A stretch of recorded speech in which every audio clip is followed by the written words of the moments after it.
Hello, and welcome to One Voice Live, where we talk about One Voice, what it is, and how it fits into the world of singing. I'm your host, Alex Zeto. So today we were supposed to continue our voice practice series with an interview with the Hearn sisters, Sophie and Emma Hearn, who are just the loveliest humans and artists ever. Unfortunately, due to some technological difficulties, we're going to have to push back that interview to a later date. We're definitely having them on. I absolutely can't wait for it. But today, instead, I'm going to have a coach talk with Natalie Rankin, One Voice coach, about the prep phase of the One Voice workflow. So let's get into it. Let's bring her on. Hello, Natalie. Hello. I'm so happy to have you back. Thank you. I'm happy to be here. I feel like it's been forever. Do you remember the last One Voice Live show you were on? Do I ever? It was either, I think it was a singer study. Yeah. Wow, that feels like a lifetime ago. Sarah Bareilles? Yep, that sounds right. Okay. Yeah. Well, welcome back. So happy to have you. I have a question for you just before we dive into prep. What is anything that you're doing bringing you either peace or joy during quarantine? Oh, a lot of little things are, but I would say meditating. Yes. And also, I feel like extremely close with my plants currently. I feel like I'm really coaching them. I'm rooting for them. Rooting. Whoa. Oh, I didn't even mean to do that. Yeah, I just watch their daily growth, and it gives me it does give me peace and joy. That's so beautiful. You're giving me such Mother Earth vibes on Earth Day right now. Oh yes, Happy Earth Happy Day. Earth Day. Wow. Yeah. Happy Earth Day to you. What about you? What's bringing you peace and joy? Oh gosh. You know when you ask a question and you don't think about the answer for yourself at all? That's where I am. Bringing me peace and joy. Um, wow. What is? I guess, singing with my ukulele. Hmm. Playing my uke and singing songs just makes me feel really happy. And it makes the time go by, like, so quickly. Yes, I love that for you. Yeah, it feels really nice. So, yeah. So, everyone out there, I hope you're finding the little things to bring you peace and joy. Okay, let's get into it. So, today we are talking about the second phase of the One Voice workflow called prep phase. And this is essentially the phase, we talked about it last week on the show with Michael Maresca, but it's the phase, as you know, Natalie, to prepare yourself, prepare your voice and your body for the workout that you're doing, the vocal workout. And for me personally, before One Voice in general, but also before prep, I was a singer who every day was kind of a mystery. And anytime I would go to sing, it would be like, fingers crossed, hope it's a good singing day. Mm. And I truly felt like a detective with zero clues as far as nothing was pointing towards why I would have a good day or a bad day. And it was constantly frustrating me. And that never changed until One Voice. And then it changed even more for the better when prep came in. So I'd love to hear from you. What was your singing life like before prep? Wow, you stated it so well. The detective idea is, yeah, Yeah. yeah. Even though it's my voice, I had no idea. I didn't know how it worked, and I barely knew how to work it, if that makes any sense. I mean, I worked it, but also I didn't exactly what you said. I didn't know when I was going to have it, and it was always fly by the seat of your pants and like hope nothing goes wrong. And if something goes wrong, just try to sing around it, troubleshoot on the spot. Yeah, it was like, yeah, I mean, I'm trying to think of like any sports reference, but I can't. Like it's like trying to ice skate, but not having knowing how to ice but, skate. I like but not having eyes. Like you. right. Exactly. Yeah. All I had was the ice, and then it was just like, have fun. Yeah, totally. Um, yeah, I had no information. Mm-hmm. Yeah. Do you remember the first show you ever prepped for? Mm-hmm. The first show I ever prepped for was a production of Newsies, where I was playing Catherine Plummer. And I wouldn't say that during that show I had mastered the prep phase because I was still sort of in a place, and I'm sure we'll get into this later, but I was in a place of testing it Yeah. and singing like the whole song um, on the way to the theater in the car just to make sure that I had it. And then still kind of checking in every now and then. Like once I was warm and I was at the theater, like um, checking in with little parts of songs or weights or shapes or whatever. And I would do a lot of like, like stuff to try to keep me warm, Mm-hmm. even though I had already warmed up. So I, it was good in that I did prep for it because honestly, before that, it was probably like a go in cold situation or like just again, hope for the best. But with some information with Newsies, I attempted. And I did have a pretty consistent warm up. Um, I feel like it served me pretty well. But the next show that I got to work on is when I really nailed down what my prep was and understanding how I can cater my prep step um, for what I'm about to do. Mm-hmm. Make sense? Yes, totally. Did you, and that show was Hedwig, right? Yes. Did you notice a difference in your performances vocally, in your consistency at all from Newsies to Hedwig? 100,000%. Really? Yes. Can you talk about Yes. that? Ooh, yeah. I think it has something to do with the way that I prepped, but also just my mental state. Like the not knowing really got to me and sort of took me out of acting moments, I think. Mm-hmm. And for me, when I'm in a show performing a character, I obviously don't like being taken out of the moment acting wise, and just like now that the scene has stopped and the song has started, now I am a singer and I'm singing about this thing. um I, especially for a show like Hedwig, wanted to keep it really consistent and wanted to really marry the character work that I had brought um to the singing rather than just becoming my singer self once the music started. Mm-hmm. um And I did feel that's a show where you're on stage the whole time. So you can't test it. The biggest nightmare in the world. Yes. Yep. Yeah. And at least there was no, I didn't have a lavalier mic. It was a handheld corded mic. So if I like desperately needed to clear my throat or something, I could.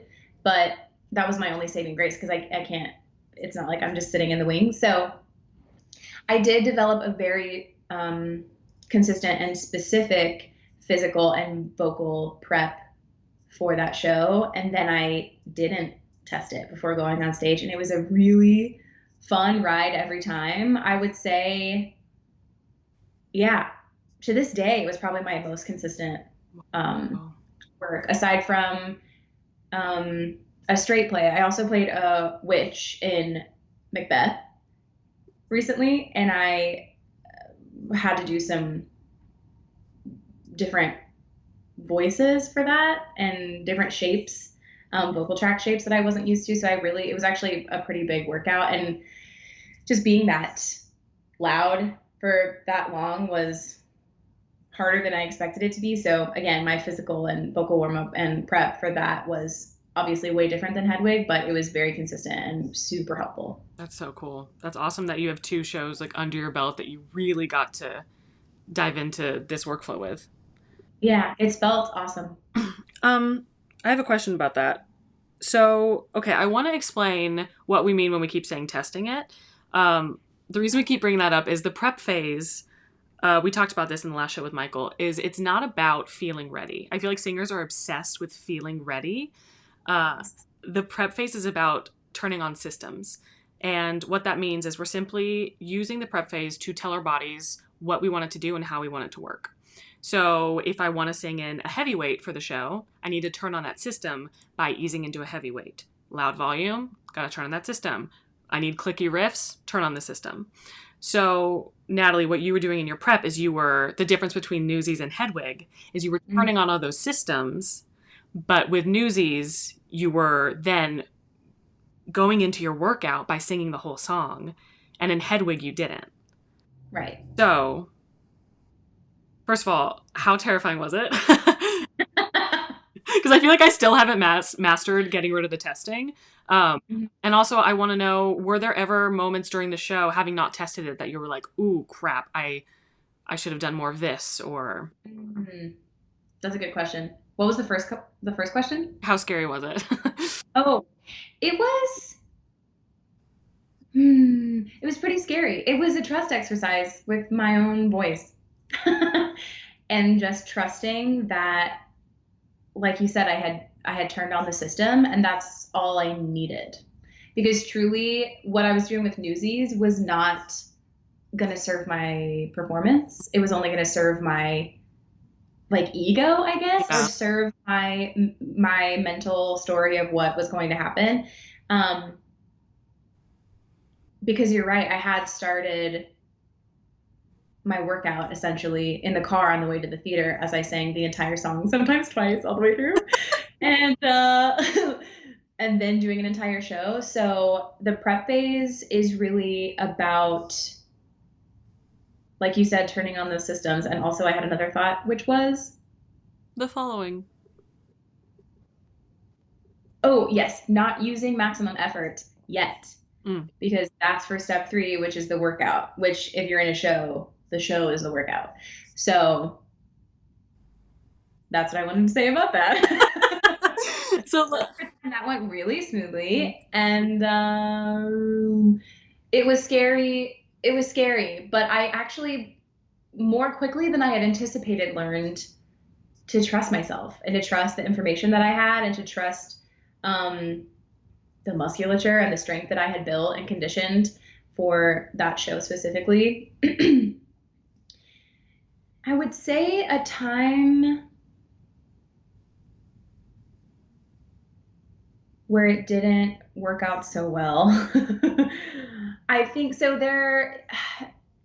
Hedwig is a super big vocal range for the character that I played, Yitzhak.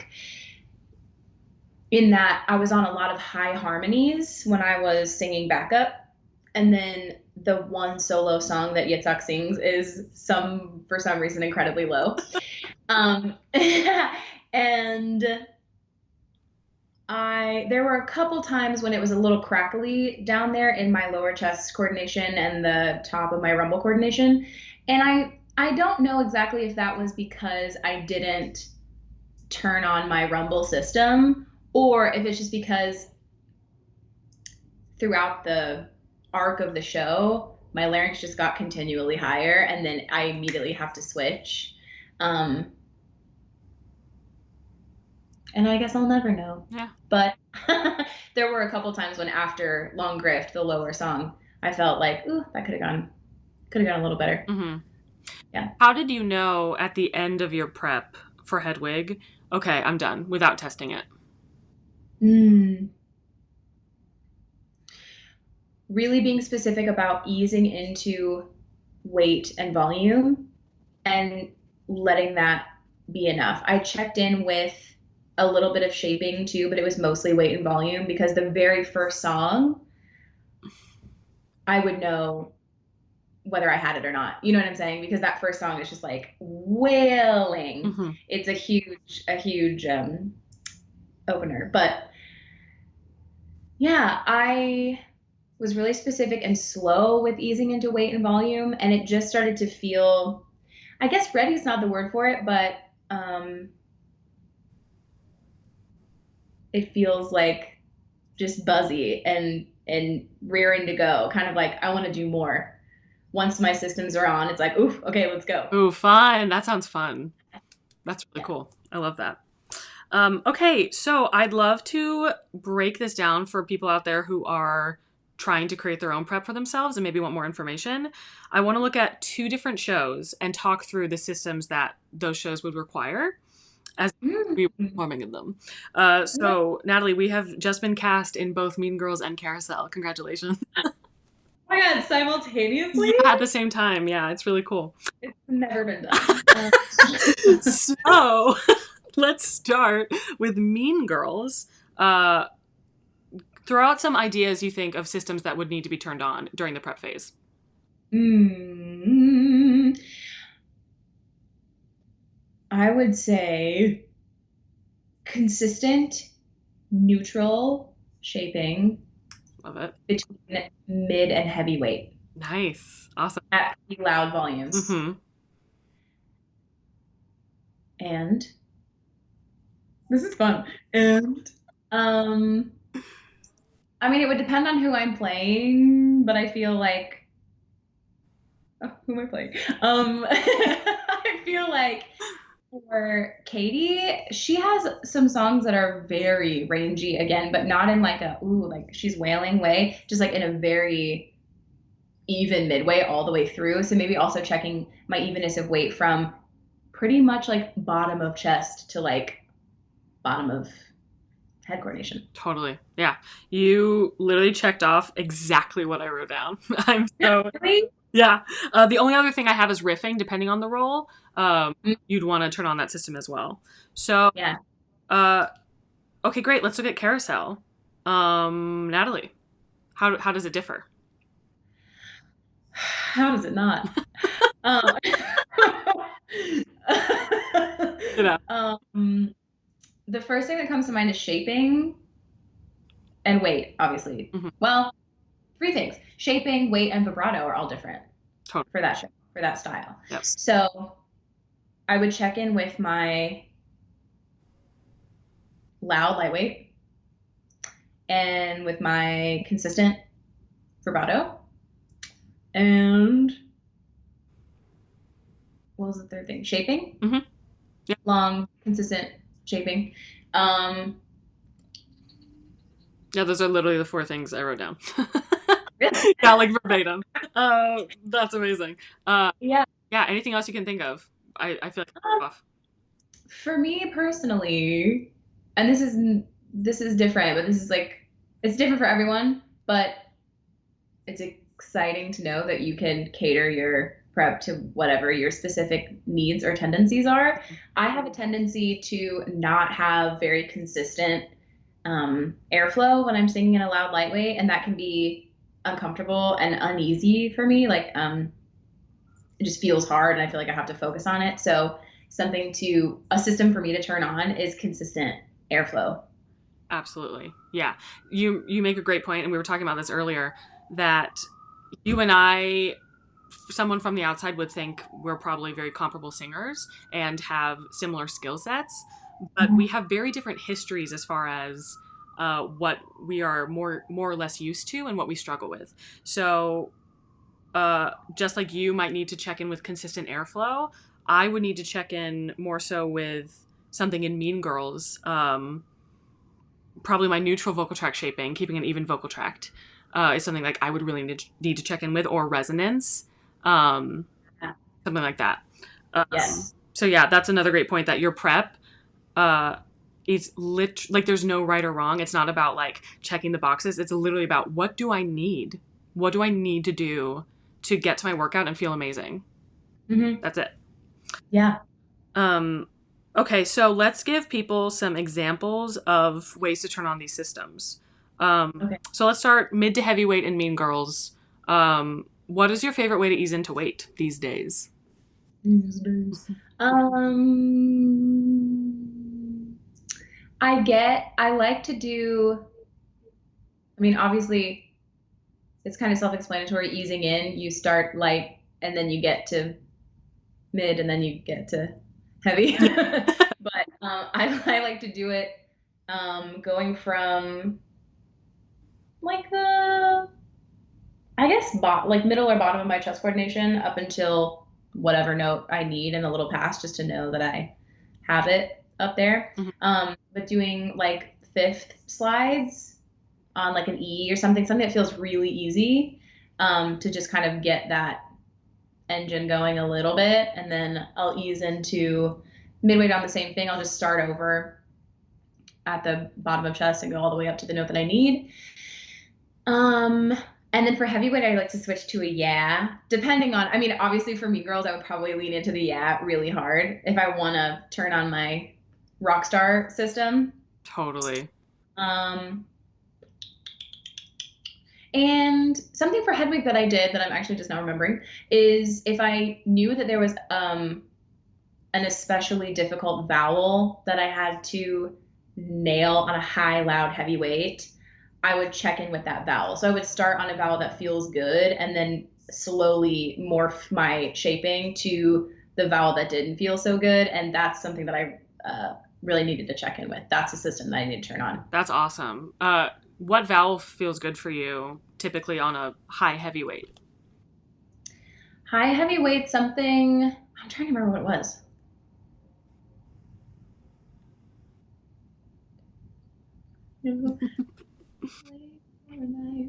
She's digging deep, people. Ooh, I am. I think it was an I vowel that didn't feel good. Mm-hmm. The word ripped. And it ripped right through the flesh. That's what it was. Yeah. So I started, it was simple. I think I started on an which is just a more open feeling vowel, and then kept the space of the and morphed to trying to keep the feeling, if that makes any sense. Yeah, I mean, totally. I love a good morph. Morphing from something that feels great to something that feels less great is one of my favorite tools in the one voice world that we use. Yes. It takes so much of the thinking out of it, and you stumble Right. upon such incredible results. You're like, oh, that's what it can feel like. Why was I doing anything else? Right. Okay, cool. I love this. Other ways you prep. How did you ease into volume, especially for a show like Hedwig that is Mm. so loud? It is so loud. And also, there are moments, especially as a backup Oh vocalist, yeah. where volume is really important and um, really toned down. Um, which I loved. I loved singing those moments. And I was standing and singing right next to the drums, which was just like, oh, it was the best. Those were the days. So how did I ease into volume? Which one did I do first? I think I eased into weight first consistently at like a low to mid volume. And then I sort of started everything over at a louder volume. Mm. So light, mid, and heavy were all warmed up and systems turned on, all systems go at most mid volume. And then I would start over doing those slides um, on a growing in volume as I go. So I would set, this is confusing, but I started, so if it's I started quiet on the bottom and got louder and then slid up. So yeah, okay, that feels good. Yeah, making sure that that all felt consistent and that my weight didn't change when my volume changed and all of that. Yeah, when you're saying all back to back, it can be confusing, but really when you know why you're doing what you do, it makes sense. So I'm going to explain that a little bit. Yes. You're establishing the weight first without all the extra air, which creates volume, to establish Yes. form. That's it. So weight always comes first. Then you ease into the volume slowly to make sure nothing's changing, nothing's gripping, it feels everything's kosher, and then you can go from there. Yeah. And that's the other thing I love about prep is it's we're coaches, so we have a lot of experience with this and the terminology. But if you know what you need to do and why you're doing it, it becomes so much easier. So Yes. this is a point I've really wanted to drive home as well, is this can seem so overwhelming if you're new to the world, or even if you're not new to the world, but you're new to prep or one voice vocal workflow. It can feel so overwhelming. But I promise you, if you keep coming back to what do I need, what makes the most sense, Mm-hmm. and you start slow and be patient with yourself, you will find answers and consistency, at least in my experience, that you've never had before. And again, it's not about getting it right. It's about setting up what you need for the workout. Um, Absolutely. And the prep phase, it's supposed to change and ebb and flow, not just Mhm. from show to show, but day to day. Like, who are you that day? Right. You weight might be much harder for you that Wednesday than it was the Monday before. Great. Then you need to turn that up a little bit. Um, Yeah. so it's always ebbing and flowing. Or at time of day really makes a Oh, difference. yes. And my preps for those 10 a.m. matinee performances of Macbeth were lengthier than evening performances for Hedwig, even because of how long I had been awake, how warm my whole body was, where my voice was at, and all of that. So there are a lot of factors, and you're right. It is kind of it ebbs and flows, and eventually you'll get to know your voice and know what you need. Yeah. Yes. And then the process will speed up a bit and become Mm. pretty quick in a really cool way. It's like, oh, that's happening. Okay, great. Let me just do X, Y, and Z. Cool. Yes, and then you don't. It's not like okay, like checklists, like okay, I did my prep check and now I'm going to do the workout check, and then it all just kind of flows into each other once you know what it is. But it starts slow at the beginning to memorize the form first, and then learn what you need, and then you can throw the the checklist away. Yeah, absolutely. Yep, absolutely. Um, okay, great. We talked about that. Natalie, any other exercises that you found really helpful during your prep phase? Just that you want to shout out. Oh, something I discovered for if we're going back to the carousel scenario, Mm-hmm. something that I found helpful for consistent airflow Oh, great. and also consistent air distribution between my nose and my mouth, because I tend to get sometimes in legit, I tend to get super hypernasal, which means I'm funneling a lot of air through my nose. And then in other places in my voice in legit, I am hyponasal, which is not enough air coming through my nose. So that's a lot to work out. And there's a hissing exercise where you just it's about breath management really. I think Michael may have shared this in the breathing video, but focusing on keeping your rib cage expanded, letting your abs be free with keeping a consistent hissing sound coming out of your mouth so that you get used to what it feels like to consistently let an even amount of air flow through. Mm-hmm. Um, and it gets your intercostal muscles fired up, which are the muscles that hold your rib cage out so that everything can work the way it's supposed to in there. Um, that was really helpful for me. That was kind of a breakthrough. Yeah, that's great. What Yeah. do you use that for, if you don't mind me asking? I used that for a production of Annie where I played Grace. Mm-hmm. I forgot you did that. That's wild. Yeah, I sort of did too, except for just now I remembered. I was like, what did I use that for? That was somewhere in there. Yeah. Yeah. Okay, that's great. You guys, I hope this is starting to make sense as far as how the prep phase can really, really help in the workout, and a few examples of the exercises that you can use. Let us know. Ask us questions. You can comment here or DM us on Instagram any specific questions, because I'd love to get deeper into the prep phase, just because it is so near and dear to my heart as far as like how it has affected my consistency. Okay, so Natalie, my next question for you is, how do you handle the more emotional aspect of a voice workout? That's a really good question. Thank you. So glad you asked that. Namaste.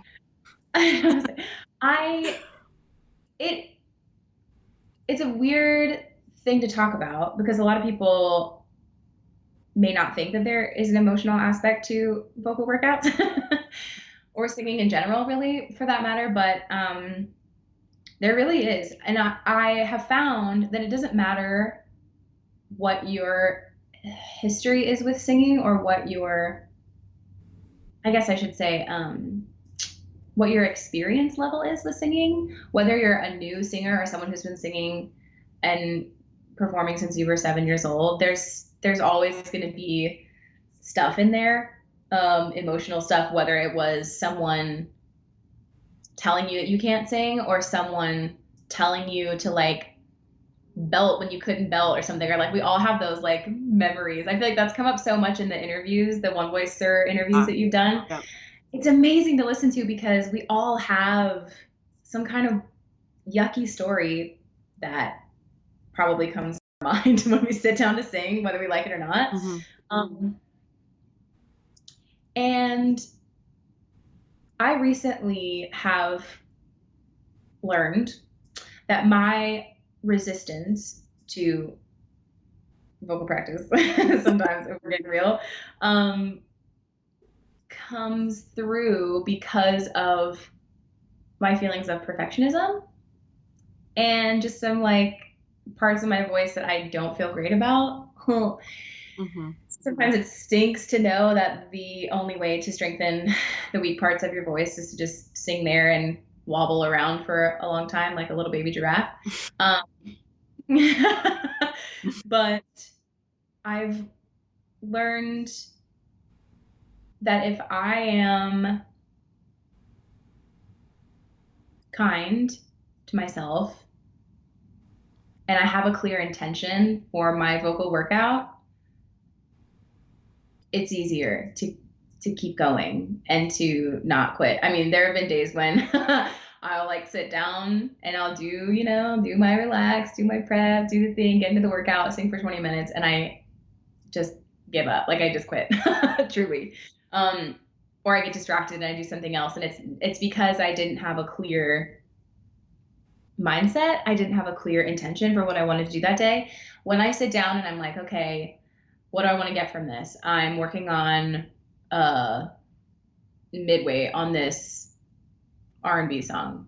Okay, so I'm going to sit down and I'm only going to practice midway. I'm not going to think about how it sounds because midway is about how it feels. So I'm just like going to take the morality and take the judgment words out of things like good and bad and clicky for riffs and like all of the stuff that I eventually want. Mm-hmm. Right now, today, I'm establishing comfort and strength with midway on this one phrase of this R&B song. So, and that gives me a smaller goal to accomplish. Mm-hmm. And it Rather than easier. it makes what? It makes success easier because if you're showing up and you're fighting for midway, you are succeeding. Yes. Yeah. Yeah. And that's all. And then you can just let the workout be what it becomes, as opposed to having higher expectations like, oh, I don't know what could happen, like maybe today I'll just magically have everything I've ever wanted. Like Yeah. I feel like our brains do that to us sometimes. We get sort of lofty expectations when we are vague, or the opposite, if we don't have a clear intention, we give up easier because I don't even know what I'm doing. Of course I'm not going to break through with anything because I don't even know where to start. Mm-hmm. So giving myself somewhere to start and giving myself a goal for my vocal workout and not pushing it, honestly, like not forcing it to be something that is not that day. It's so hard, but it keeps me going. And I think it's important to point out that there are some singers out there who would listen to this and be like, what are you talking about? I just like do my voice practice and it's fine and it's not a big deal. And there are so many singers who avoid singing or beat themselves up emotionally throughout their voice practice. And I think it's a really important aspect to talk about and to know which type of person you are. There's nothing wrong about being either of those people, but there are things to do for both of those people. Yeah. And I think it's safe to face the fact that we all want to be machines at everything. Mm-hmm. I would love to be conditioned for Carousel and Mean Girls at the same time, but we all have weak places in our voices because of our, I don't know, our history and our experience and our training levels and all of that.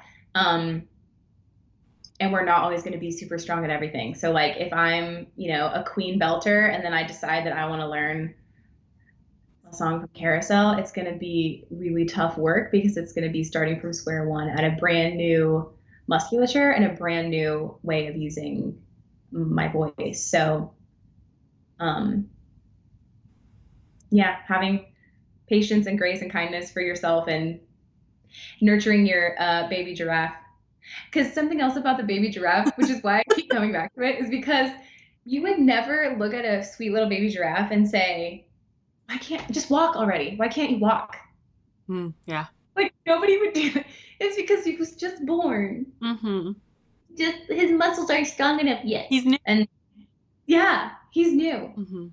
And that I try to give myself that same kind of like, I would never be hard on, first of all, baby giraffe, second of all, anybody else. Totally. Yeah. Can you imagine saying that to a student? Like not in a million. No. Yeah. Yeah. Yeah.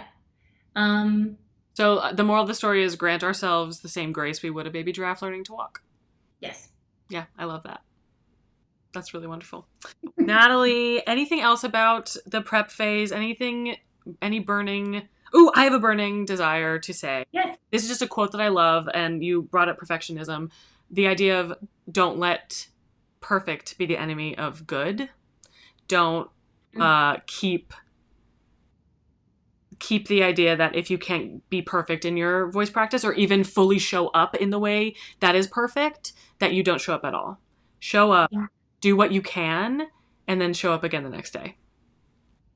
Yes. It's so easy to get caught up in the all or nothing. Yeah. I'm either going to belt my face off and sing this song perfectly today, or I'm not going to do it at all. And if it doesn't happen in the first 10 minutes of my workout, I'm out. Yeah. There are those days, but also showing up is huge. And that's how muscle memory is built. You can't build any sort of muscle memory in a day or in a single workout. It's all a summation of little spurts of time frequently, but every now and then that you spend doing this new thing. Mm-hmm. And eventually something clicks. Yep.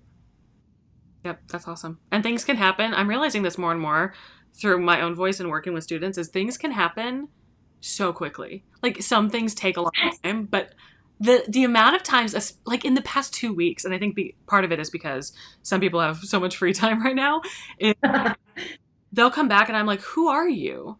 Yes. You did three workouts and you are a different singer this week.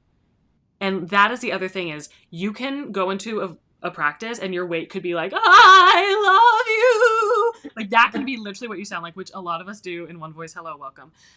And the next week you can sound actually presentable to the world.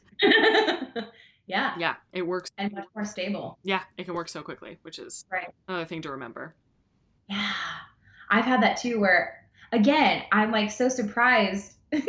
When my students come back and they're entirely different singers, I'm like, oh yeah, it does work, doesn't it? Yeah. Wow, that's so interesting. I should really give that a try. Like like I don't want there to be any sort of belief that like even I have like the most consistent like 3 workouts a week vocal workout schedule. Mm-hmm. I wish I did, and obviously that's the goal, but I really, especially right now, I really appreciate when the inspiration shows up Mm-hmm. for me to sit down and sing, and I love it, and it feels like my time to get to know my voice and get to build strength at something. I really appreciate it when that happens, but I also don't beat myself up when it doesn't happen. Yeah. And that's where discipline does come in too. Like when inspiration runs out, then there's discipline, and that's what you fall back on. But also, I think it's more important to be kind to yourself, especially right now. Is to force yourself to do 3 workouts a week. And on that note, making something your time. That's something that I have really been trying to put into my prep step is sort of a mindfulness aspect, my prep steps. Thank you. Another system to turn on is my kindness for myself. Mm-hmm. And it is my, in One Voice, we talk about the scientific mindset. So digging in an objective way, rather than like, my voice just cracked. Oh my gosh, I just failed. that phrase of that song so hard, as opposed to, my voice is cracked. That was so weird. Okay. I wonder why that happened. Let me try that again. And actually, I may have overpressurized just a little bit. Okay, so I'm going to check in with my air, and then I'm going to go back in. Like, science experiment. Yeah, data. There's no risk. And I would say for those of us who have sensitive histories with singing and lots of feelings about it, to protect your time, protect your vocal workflow time as just time for you to sit with your own voice. No one else's voice belongs in your vocal workflow. How dare you? The sounds that you make are your sounds, even if you have tried to sound like someone before and maybe you're even really good at it. The sounds that you make are your sounds, no matter what anyone has ever told you. And we have sometimes those voices that play, whether it's like your mom telling you when you were 8 years old that you can't sing or that you're too loud, or someone who says like, man, you're just one of those singers, you always have it. You always have it. I know that you're never gonna crack. I know that you're never gonna. That does the same kind of emotional, like, ooh, now there's an expectation, either for me to be bad, so I don't try anymore, or for me to be good all the time, and so consistent and such a monster that I can never make a mistake. Yeah. So then when I sit down in my practice and I make a mistake, that, sends a whole thing spiraling. But making it your time and protecting that time just for yourself creates a safety that I think is really important and can lead to a higher scientific mindset awareness and a higher level of acceptance for your own sounds and where you're at with your voice. And you'll be more likely to show up again.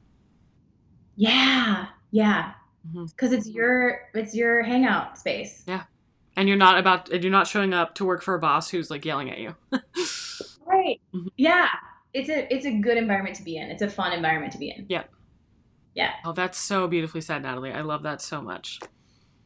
It can make a difference. Make me want to be your student.